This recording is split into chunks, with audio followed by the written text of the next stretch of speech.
Good morning, everyone. Good morning. Happy 4th of July weekend. I hope you've got a very safe weekend. It looks like so far everybody's been safe. There's a lot of smiles out there this morning, so I appreciate that. This weekend we celebrate our independence, which is awesome because we still live in the greatest nation that has ever been formed on the face of this earth. Amen. There is no doubt that we are going through some trying times right now.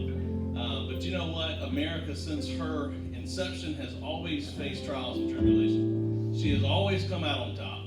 And she has always come out better on the other side. Amen. So today is no different. This time is no different. And I do recognize one thing. Even though we are an independent and sovereign nation, we are dependent upon our Heavenly Father. That's right. We are dependent upon Him, His grace and His mercy and His love for us. Amen. Come on. All right, well, we're going to open up with prayer and then we'll bring our tithes and offering.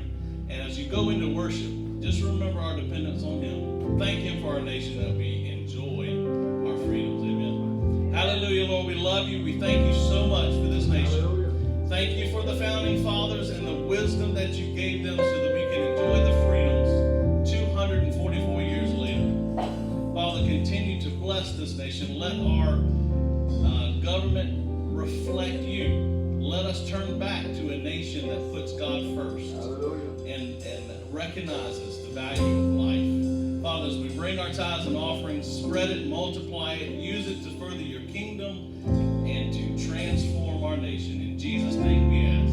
Amen.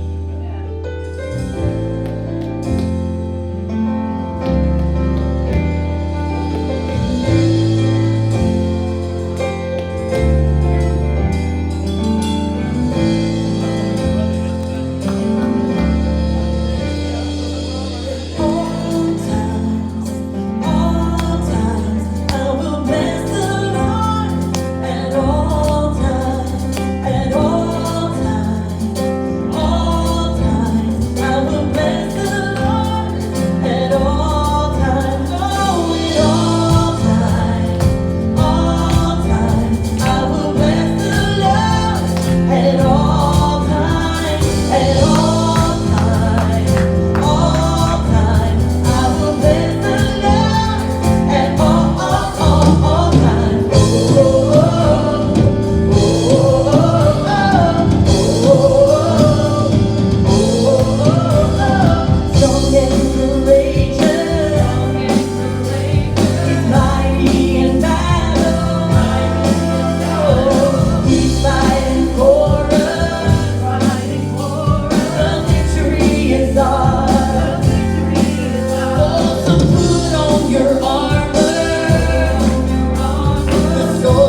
of our faith.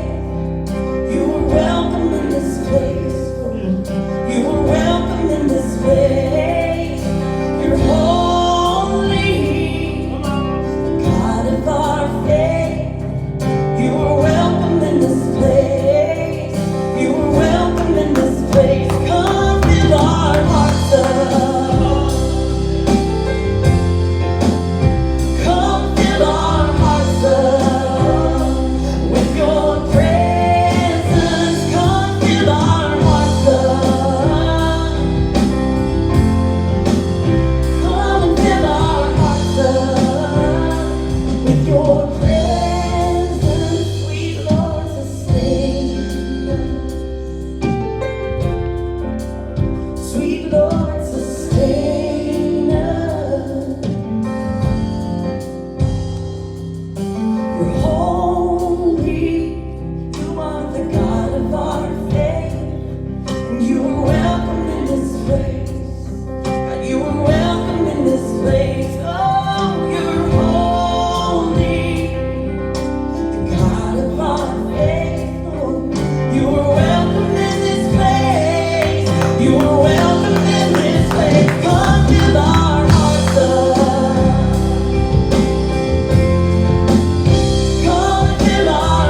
What a powerful name that is.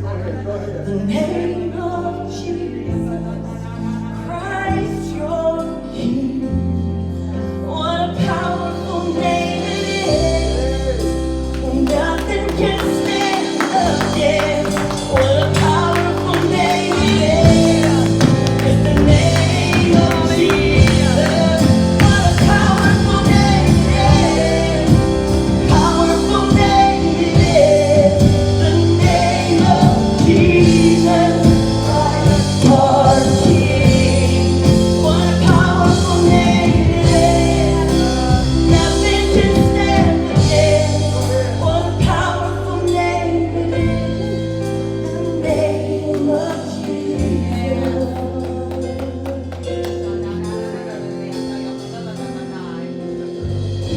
It's the name of Jesus. Yes, Lord. Yes. It's the name of Jesus. Coming across. There we go. The name of Jesus. God, you have no rival. You have no equal. Now and forever. You reign. The heavens are roaring. The praise of your glory. For you are raised to life again. No death could not hold you. The veil torn for you. You silenced the voice of sin and grave. Now the heavens are roaring. The praise of your glory. For you are raised to life again. Oh, you have no rival, Lord. You have no rival. You have no equal, God. You have no equal. We need to begin to understand how powerful God is. You have no rival. You have no equal. There is nothing that comes against you that's stronger than God. There is no man on this earth. There's no power or principality that is stronger than God. But you can limit him. You can stop him. I'm going to calm us down just for a minute and get into his word. You can be seated if you want to. If you don't want to, that's fine with me. You can do what you got to do. Go ahead, bro. Go ahead. Go ahead. Come on. Hallelujah. I would say I apologize for those of you who don't see me in this way, but I'm not going to apologize. God is very real. Come on. The spiritual warfare that we're in is very real. Come on.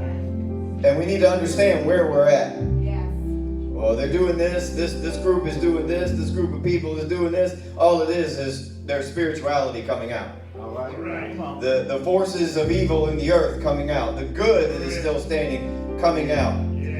If you'll turn with me in the book of Judges, chapter 6. The first verse in chapter 6 says, "And the children of Israel did evil in the sight of the Lord."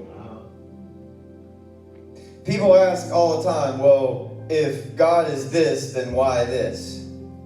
If God is so powerful, then why this? The first verse answers that question. And the children of Israel did evil in the sight of the Lord, and the Lord delivered them into the hand of the Midianites 7 years. I'm just going to go, preacher. We do some things in our nation that God doesn't like. All right. Now, I'm not going to get into politics. That's not what I'm here for. But we abort babies in this country, and we think it's okay. I'm going to tell you that for a fact, God does not think that's okay. Come on. We have done evil in the sight of the Lord, Come on. and we need to ask for His forgiveness. Sometimes I do that at night. My wife doesn't know it. Sometimes I lay there and I ask God to forgive us. Come on. because of how evil we've become. Human life doesn't mean anything. It still means something to God. Your life still means something to God. Come on. And the hand of the Midianites prevailed against Israel, and because of the Midianites, the children of Israel made them dens, which are in the mountains and caves and strongholds. And so it was when Israel had sown, the Midianites came up, and the Amalekites, and the children of the east, even they came up against them, and encamped against them, and destroyed the increase of the earth, till thou come into Gaza, and left no substance for Israel, neither sheep nor ox nor donkey. For the Lord came up with their cattle and their tents. For they came up with their cattle and their tents, and they came up as grasshoppers for multitude, for both they and their camels were without number, and they entered the land to destroy it. God put this in the Bible. He put it in here for a reason. I'm sorry, I'm going to walk around a lot. It's what I do. I'm on camera. I'm a little nervous about that. I don't know what I might say, but that's me. All right? But evil has, I wouldn't even say snuck in anymore. Evil's kicked the door wide open and just walked right in. Come on. All right. And for the most part, the church is silent. People use the term silent majority. And that's fine if you're just going to do voting and certain other things. But there's some things that you got to stand up against. Come on. Where does it start? In your heart. And then it starts in your family. And then you say, well, I don't know, because all this stuff, it's just coming up around me, it's crowding in me. And here were the Midianites, and they couldn't even count them because there were so many. And Israel was greatly impoverished because of the Midianites. And the children of Israel cried unto the Lord. And it came to pass when the children of Israel cried unto the Lord because of the Midianites, the Lord sent a prophet unto the children of Israel, which said unto them, Thus saith the Lord God of Israel, I brought you from Egypt, and brought you forth out of the house of bondage. And I delivered you out of the hand of the Egyptians, and out of the hand of all that oppressed you, and drave them out from before you, and gave you their land. And I said unto you, I am the Lord your God. Fear not the gods of the Amorites, in whose land you dwell, but ye have not obeyed my voice. Fear not the God of the Amorites. He called it a God. But he said, fear not that God. I want you to understand that fear is a weapon. Terrorists use fear. Come on. If they can make you so afraid that you won't do anything, then they've won. Okay, I'll go to a school shooter. A school shooter is the biggest coward. You want to shoot somebody? Come shoot me. Come on. But they don't want that. They don't want some crazy guy that's going to come back at them. They want to shoot innocent little children that can't fight back. That's fear. Fear is the biggest coward there is. I'm going to scare you into what I want you to believe, because you're just going to let fear overtake you, and you're just going to sit there. That's how it goes. People ask me today, how do they do that, Kevin? How can they shoot those innocent children? Because they're a coward. They ain't going to come up in here and do it. They'll try. It ain't going to last very long. Come on. Scott will have them wrangled up before they know what hit them. Them big old python arms up. Brian will come up on the tail end of it, but Scott's already going to have them. The eyes will be bulging out, be turning pink. It won't last very long. Have y'all actually touched that man's arms? Okay, just kidding. But for real, it's like, you know what I'm saying? There I go. I say stuff. I say crazy stuff. I'm sorry. And there came an angel of the Lord, this is in verse 11, and sat under an oak which was in Ophrah, and pertaining to Joash, and his son Gideon threshed wheat by the winepress to hide it from the Midianites. And the angel of the Lord appeared unto him and said unto him, The Lord is with you, thou mighty man of valor. And Gideon said unto him, O my Lord, if the Lord be with us, then why is all this befallen us? And where be all his miracles which our fathers told of us, saying, Did not the Lord bring us from Egypt? But now the Lord has forsaken us, and delivered us into the hands of the Midianites. And the Lord looked upon him, and he said, Go in this thy might, and thou shalt save Israel from the hand of the Midianites. Have not I sent you? And he said unto him, O my Lord, wherewith shall I save Israel? Behold, my family is poor in Manasseh, and I am the least in my father's house. I don't remember God asking him anything. Yeah, that's right. I don't remember God asking him how big he was. I don't remember God asking him how rich he was. I remember him saying, you mighty man of valor, Come on. go and save Israel. Sometimes you just got to get up. Come on. That's right. You see people that just lay in bed all day. Have you ever heard about that? All right. Come on now. I had somebody tell me the other day, my wife won't get up. She just lays in the bed all day.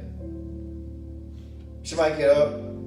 She just lays in the bed all day. Listen, if you lay in the bed all day, that's what you're going to do. You're going to lay in the bed all day. Ain't nothing else going to happen. You're going to lose. All right. I tell my sons all the time, if someone is oppressing you, pushing you, bullying you, and you, at first I tell them to run. Run, distance yourself, barricade. But if you fight, fight like you've got to kill.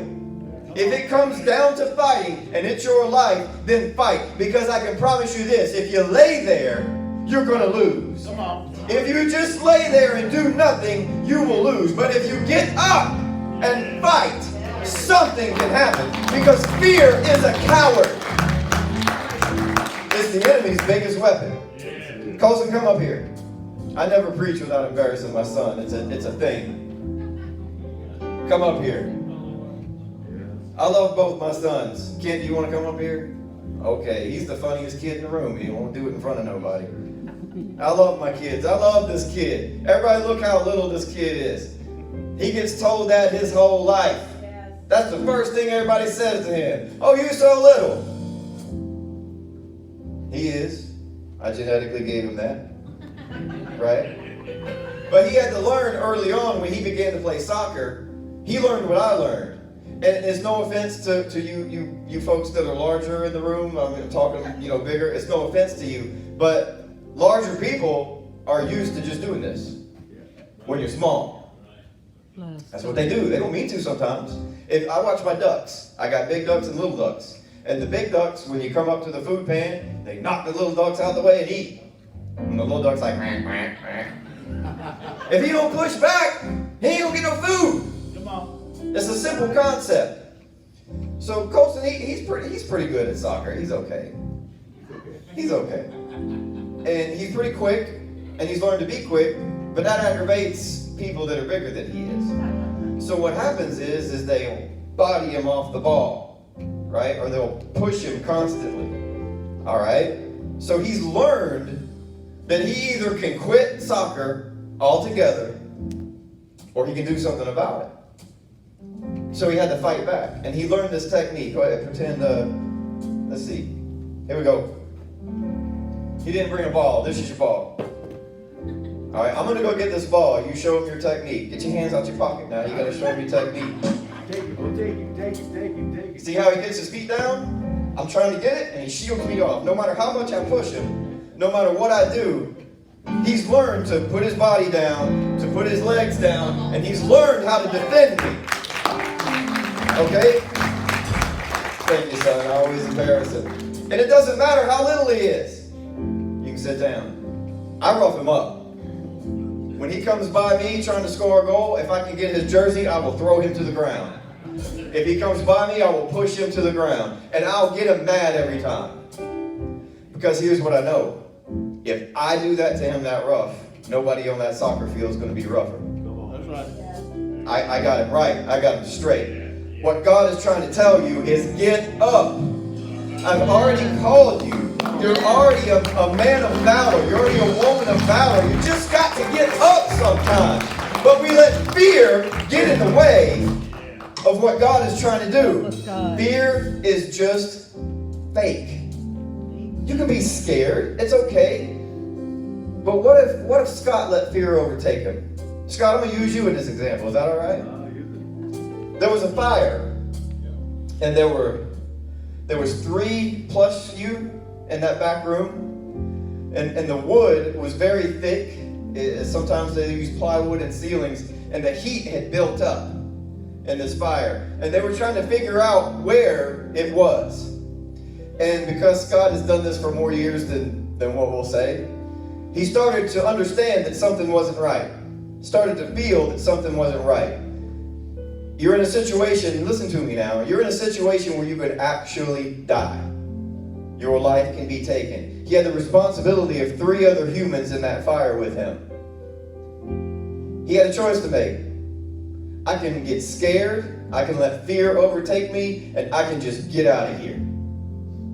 I can leave those 3 in there, but I'm so fearful, I'm just going to go. What if everybody did that? What if every doctor, every nurse is fighting coronavirus said, this scares me too bad, I'm just going to stay at home today? What if every ambulance person said, you know what, I'm too scared, I might get in an accident today, I'm staying home? What if every police officer said, the situation in this world is too crazy, I'm too fearful, I'm staying home? What if every soldier said, I'm too fearful, I don't know what's going to happen, I'm just going to stay home? What if Scott would have said, this is too much, I don't know what's going to happen, I'm leaving? Those 3 young men would have died in that fire. This is what he did. And he's not telling you this, I'm telling you this, because he would never tell you this. But what he did was he saw the situation, and he put those 3 young men in front of him. He can be mad at me, I ain't going to look at you, Chief. He can be mad at me all he wants for bragging on him. But he put those 3 men in front of him, towards the door, towards the outlet, and he made sure they got out first. If he let fear stop him, they all died. You understand what I'm saying? You understand how real this is for me? When he came out of that fire, there's video of him smoking. And I'm not talking about with a cigarette. His gear had almost caught fire. It was off-gassing, what we call it. It was about to ignite. It was rolling off of him. It had damaged his gear. You could see where his backpack was. He had minor burns underneath his protective gear where he was, but he did not let fear. Do you understand what I'm saying? Here's what it translates to you. Well, you know, there's a lot of stuff out there that my kid can get into, but I'm fearful of what people might think of me. They'll think of me as the strict parent. Maybe my kid won't like me.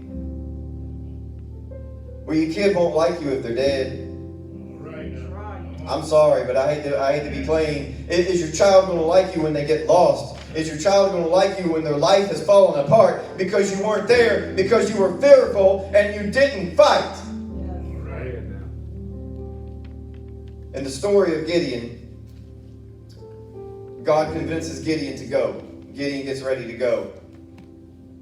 And they had a bunch of soldiers there, and they were ready to go. And I like what God did. I like it a lot. He told Gideon, he said, tell any of them that are afraid or fearful to leave. Most of them left. But I'm going to tell you, it was probably a good thing that they left. If they're afraid, that's okay. Tell them they can leave. And there returned of the people 20 and 2,000, and there remained 10,000. So am I reading that right? 22,000 left, and left them with 10,000? 10,000 stayed. And God said, that's too many. That's too much. If I send 10,000 in there, you're going to think you did it. So then he sent them to the water. You guys know the story. And he said, if they lap the water like a dog, put them aside. If they kneel down beside the brook and bend down and drink, put them aside. And the ones that lapped the water were 300. And God said, you take those 300 and you go. Here's the thing. God's asking you to go, but he's already got a plan. God's not sitting up there in heaven going, there's coronavirus out there, what am I going to do? Jesus, what are we going to do? I don't know, God, what are we going to do? I didn't see this one coming. What should we do? I know, let's ask the humans. You think that's what God's doing? I hope he's not asking the humans what to do. God already knew this was going to happen. Come on. All right now. God already knew the temperature of this nation. God already knew who was going to turn their back and leave, and God already knew he was going to stay. Now, I don't know about you, but I like the warrior mentality. I like it. I like the fact that I'm just a little bit crazy. I get in a helicopter, it could crash. What if I let that fear overtake me and I didn't come get someone out that ditch that was bleeding that needed me out in the middle of nowhere because I was fearful? What if the church got fearful and stopped its pursuit of the lost? I don't know why I'm going in this direction, but I know I feel it deep inside of me. Are you going to let fear overtake you? Are you going to get up? Are you going to trust that God has a plan? Because he does. He already had a plan. Gideon goes up, and as he goes up, he hears these guys talking, and they had a dream. One of them had a dream. And it was a crazy dream. You ever had a crazy dream? It was this thing rolled down a hill, and you can read it. I'm going to paraphrase it in Kevin's paraphrase. This thing rolled down the hill. It knocked these people over, and it smashed all this stuff. And the guy said, listen to what he said. He said, that can mean only one thing. The guy's like, okay. Gideon and his God are coming. They already won the battle. That's what that means. And Gideon knew in his heart, I'm going to follow God's plan. Now, God's plan looks crazy to us because we can't see everything that God can see. And I know that I'm being Captain Obvious right now, but sometimes you got to be coached up, right? A team already knows what to do, but the coach has got to get in there, and the coach has got to get a little bit crazy, and the coach has got to remotivate you and reinvigorate you to what's going on. God already sees. God already knows. And he put those 300 around there, and they had little lamps that they were to bust, and they were going to cry out, the sword of the Lord and of Gideon. And when they did, these millions and millions of people that they couldn't even count for the number of grasshoppers fell on themselves and killed themselves. And all God's people had to do was chase them. Am I right? I'm paraphrasing. You could read it. It's in Gideon chapter 7. All they had to do was chase him. Because they listened and because they didn't let fear overtake them. Amen. We do that. I don't know what's going to happen. I'm going to use my mom as an example. I don't know if a lot of you know what happened to my mom. When I was in 9th grade, she was diagnosed with breast cancer. Okay? She had to have surgery, and they put her on chemotherapy. They don't use the type of chemotherapy that they used on her anymore because they found out that it causes something called AML, which is a form of leukemia. So what was supposed to help her later in life made her sicker. So going back, when I was in 9th grade, I would look at my mom laying in the bed with no hair, puking out the side of the bed. And as a 14, 15-year-old child, you wonder what's going to happen. Same time, Brian knows. My dad got sick. It was cryptococcus meningitis. Weird. How did he end up with that? My dad was in the hospital. My mom is sick. We were home alone. I'm telling you what we lived off of, though. Banquet fried chicken.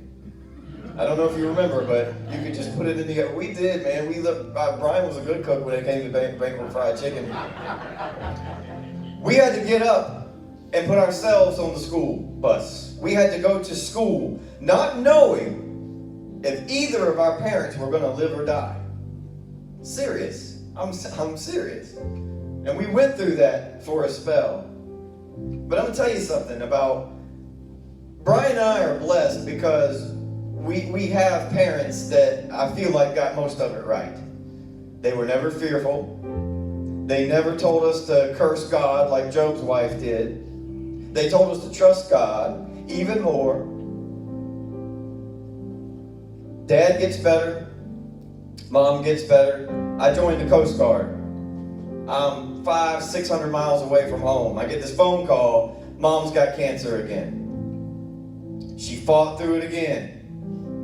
And then I get married. later on in life, I moved to Rock Hill, and my mom is helping me move, and she bends over and she passes out. Dad has to catch her.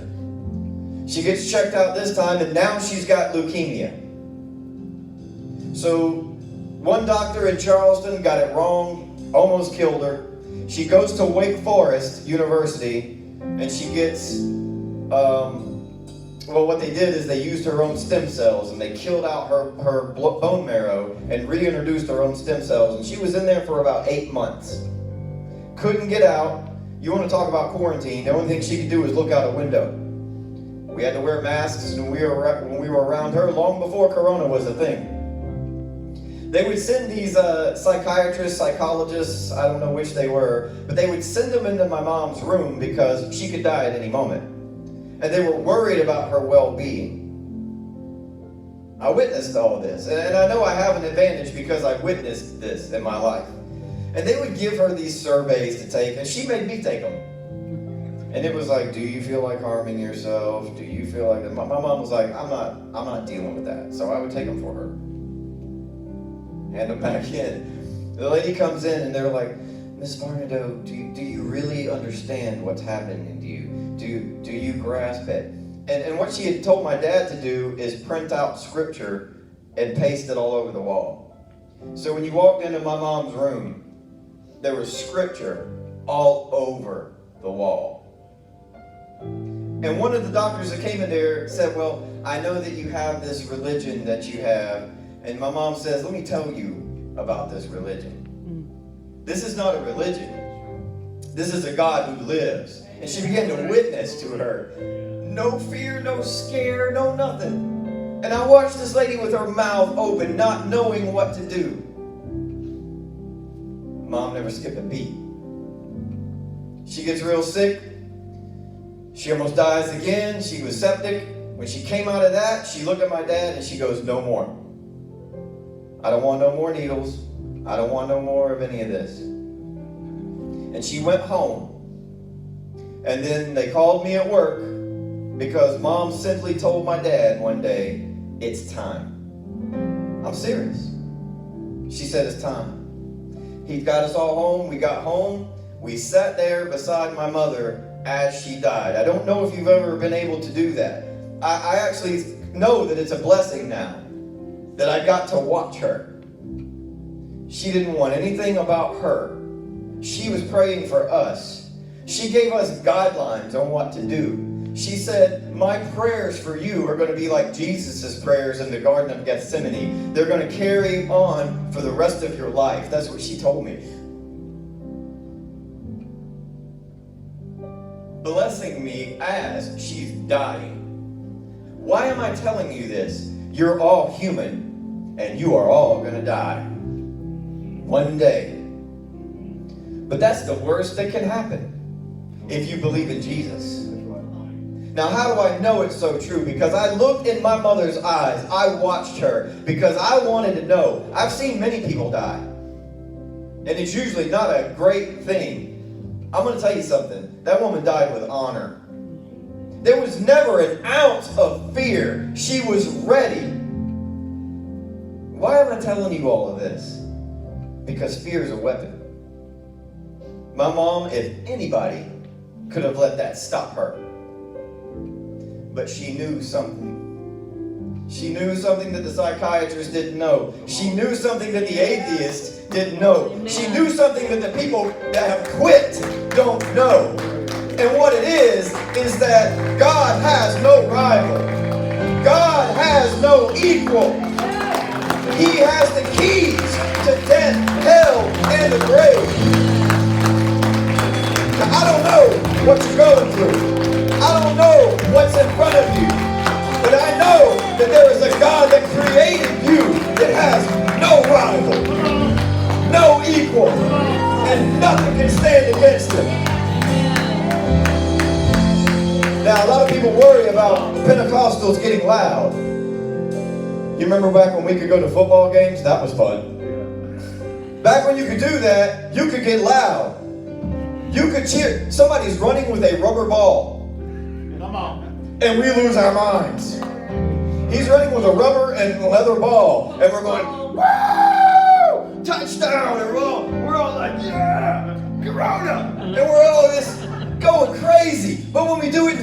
people are like, what's wrong with those people? Do you see those people acting so silly? You know why? It's because God has no rival. God has no equal. Nothing can stand against him. So here's what we're going to do. Here's what we're going to do. I don't know if you're a parent that's dealing something with your children. I don't know. I don't know if there's a disease in your body that you're dealing with. I don't know if there's something at work that you're fearful of. But there is deliverance for you today because God has no equal. God has no rival. And you've got a choice to make. You can either let fear keep you where you are or you can overcome it. John chapter 16. You got that? You got that up there? Verily, verily, I say it to you. Go to the very last verse. 33. The Human Bible pastor has spoken. These things have I spoken unto you, that you might have peace. In the world ye will have tribulation, but be of good cheer. I have overcome the world. Not I am overcoming the world, not that maybe I might overcome the world, but be of good cheer because I have overcome the world. Here's what Jesus is asking you this morning in this building and online. Are you ready to overcome? Now what does that look like? You're not going to live forever. You're not going to be rich.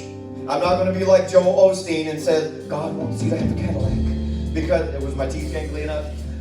Because that's not what God says. But you can overcome and you can live without fear. Now, I believe I do believe in social distancing. I do believe in being careful with what we do. But if you would like prayer, can you stand up here? Can somebody have enough faith and come against your fear to come up here and stand?